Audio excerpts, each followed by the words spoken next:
perawat ini lagi nganterin pasiennya ke ruangannya, tapi salah ruangan guys, dan ternyata ini ruangan magnet yang parah banget. Jadi perawat ini tuh lagi nganterin pasiennya ke sebuah ruangan, tapi tuh dia rada-rada lupa ruangannya ada di mana, sampai akhirnya dia rasa kayaknya ini deh, tapi dia nggak baca nih tulisannya strong magnetic field, atau ruangan yang daya magnetnya tuh kuat banget. Di sini penjaga ruangannya mulai panik karena tempat tidur si pasien ini itu kan terbuat dari besi, jadi otomatis tuh ditarik sama magnet. Karena kekuatan magnetnya itu luar biasa gede banget, akhirnya ini tempat tidurnya keangkat. Dan bahkan dianya ini akhirnya terjepit di antara tempat tidur sama alatnya. Di sini pemadam kebakaran akhirnya datang. Dan kalian harus lihat cara dia nyelamatinnya tuh kayak gimana. Lanjut part 2. Lagi bawa pasiennya, tiba-tiba salah masuk kamar guys, dan ini ruangan yang berbahaya banget. Karena ruangan MRI itu tingkat magnetnya tuh tinggi banget, dan apalagi mesinnya lagi nyala. Akhirnya ini si perawatnya nempel di antara mesin dan juga tempat tidur pasien. Sebenarnya ada tombolnya untuk langsung mematikan magnetnya, tapi tombolnya itu terhalang sama tempat tidurnya itu, jadi nggak bisa dipencet sama sekali. Dan satu-satunya cara adalah masuk ke dalam dan tarik secara manual, dan itu pasti butuh kekuatan yang banyak banget. Akhirnya petugas ini dipisahkan dulu, di dalam badannya itu ada besi yang mungkin tertarik sama magnet. Dan baju luar mereka juga harus dicabut karena banyak mengandung barang-barang metal. Akhirnya mereka cuma pakai pakaian dalam dan juga celana kayak gini untuk nyambut si mesinnya ini. Sampai akhirnya tombolnya ini bisa dipencet dan akhirnya magnetnya terlepas. Tapi pas dicabut itu tulang-tulang si perawatnya ini udah mulai retak guys. Jadi di bagian dadanya itu tulang-tulangnya udah mulai hancur. Kalau kalian pikir ini rumah lucu biasa, salah. Ini adalah kuburan.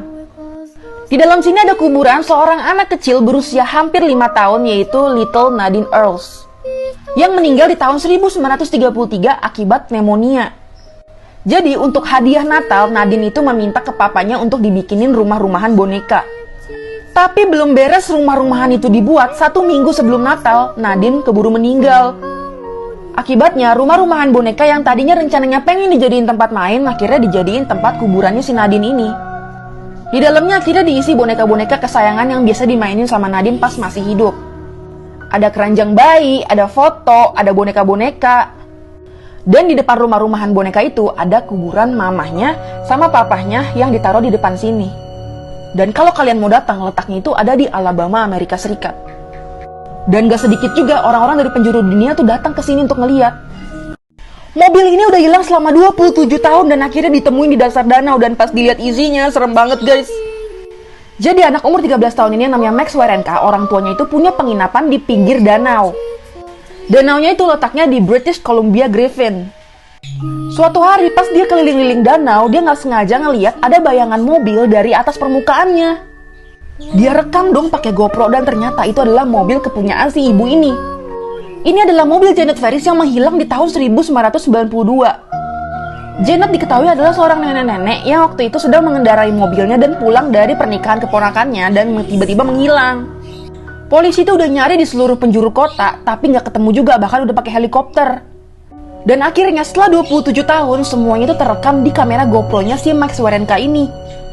Dan pas mobilnya diangkat, itu masih ada sisa-sisa potongan tubuh dari si Janet ini di dalam mobil. Kalau kalian perhatiin foto muka cowok ini, kira-kira yang di pikiran kalian tuh apa?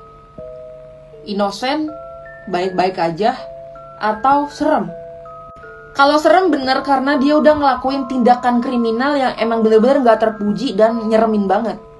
Namanya itu Barry Dale Loukaitis. Di tanggal 2 Februari 1996 dia itu ceritanya mau ke sekolah nih. Waktu itu umur dia masih 14 tahun. Dan dia pergi ke sekolah pakai pakaian dari atas sampai bawah tuh kayak cowboy gitu. Dia sambil bawa tas, tapi tasnya itu bukan isi buku pelajaran, tapi senjata. Pas sampai di sekolah, yang lagi ngajar itu guru matematikanya guys. Dan langsung aja dia tembak. Dia juga menembak pelajar lainnya. Di antaranya itu 2 ada yang udah meninggal, 1 masih kritis. Dan dia juga gak lupa nyandra salah satu murid untuk percobaan dia lari. Tapi untungnya dihadang sama guru olahraganya. Muka 2 anak ini emang terlihat kayak inosen banget ya, kayak gak bersalah apa-apa. Tapi sebenarnya itu mereka nyeremin parah guys. Namanya itu John dan Robert, dan waktu itu umur mereka kisaran 10 tahun. Dan yang mereka lakuin adalah membunuh anak umur 2 tahun yang bernama James Bulger ini. Gila gak? Ceritanya mereka berdua ini bolos sekolah barengan, terus pergi ke supermarket, terus ketemu anak umur 2 tahun ini ketangkap CCTV nih. Mereka ngegandeng anak ini, dibawa keluar supermarket, terus dibawa ke pinggir rel kereta. Dan di sana mereka melakukan hal yang emang gak semestinya dilakuin anak umur 10 tahun. Apalagi ke anak umur 2 tahun ini. Kekerasan fisik semuanya dia dilakuin ke dia. Padahal gak ada dendam, gak kenal bahkan ini anak siapa. Setelah disiksa, anak ini akhirnya ditaruh di tengah-tengah rel kereta. Jadi seakan-akan dia itu kecelakaan. Dan kalian ngerti kan apa yang selanjutnya terjadi setelah itu?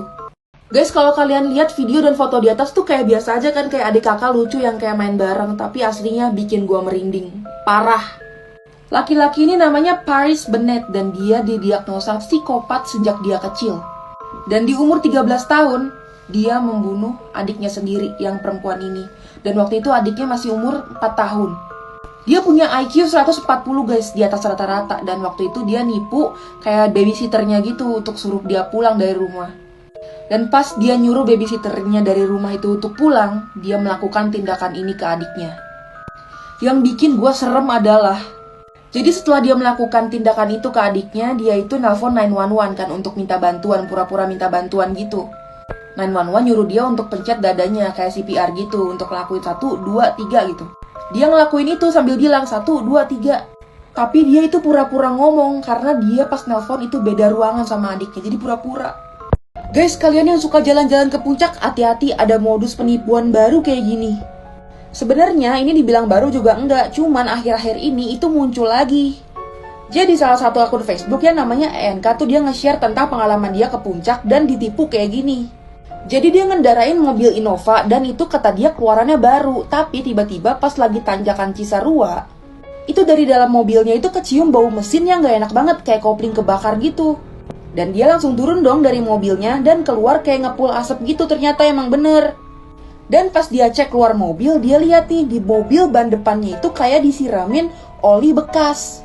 Entah apa campurannya, itu pokoknya terlihat kayak kebakar gitu, dan bener aja.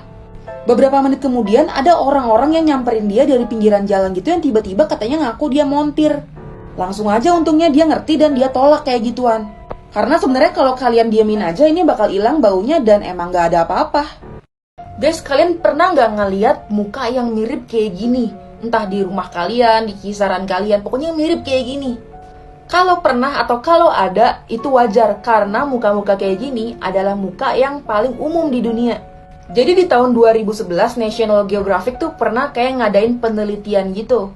Di situ dicari orang yang mukanya tuh paling banyak di dunia tuh siapa sih? Dan hasilnya adalah muka pria ini yang paling umum di dunia. Jadi ini adalah seorang pria di China umur 28 tahun. Di mana diperkirakan ada 8 juta orang yang mukanya mirip banget sama dia.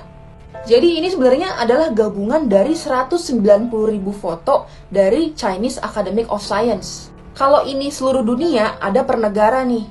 Misalnya ini nih, ini adalah rata-rata muka cewek-cewek di Jerman dan ini cowok-cowok di Jerman. Dan ini masih banyak lagi nih, ada yang kayak Turki rata-rata kayak gini ceweknya, Iran kayak gitu, Serbia, India, Burma. Kalian pernah gak sih lagi tidur tiba-tiba mimpi jatuh dari tempat tinggi sampai kalian kebangun beneran? Fenomena ini dinamakan hypnagogic atau periode transisi antara terjaga dan tertidur. Keadaan ini biasanya terjadi akibat adanya rangsangan dari eksternal, misalnya ada suara-suara, ada cahaya, dan lain-lain. Biasanya juga dibarengi antara halusinasi, mimpi, seperti mimpi terjatuh ini. Ilmuwan banyak yang bilang hal ini terjadi karena orang yang bersangkutan itu lagi gelisah, stres, pokoknya ada beban pikiran deh gitu. Dan adanya kinerja fisik di malam hari, misalkan kalian olahraga, pokoknya bergerak gitu, itu juga menjadi salah satu faktor yang menyebabkan kalian bisa terjadi seperti itu. Untuk mencegahnya, kalian harus lebih tenang sebelum tidur dan kurangi aktivitas fisik sebelum kalian tidur.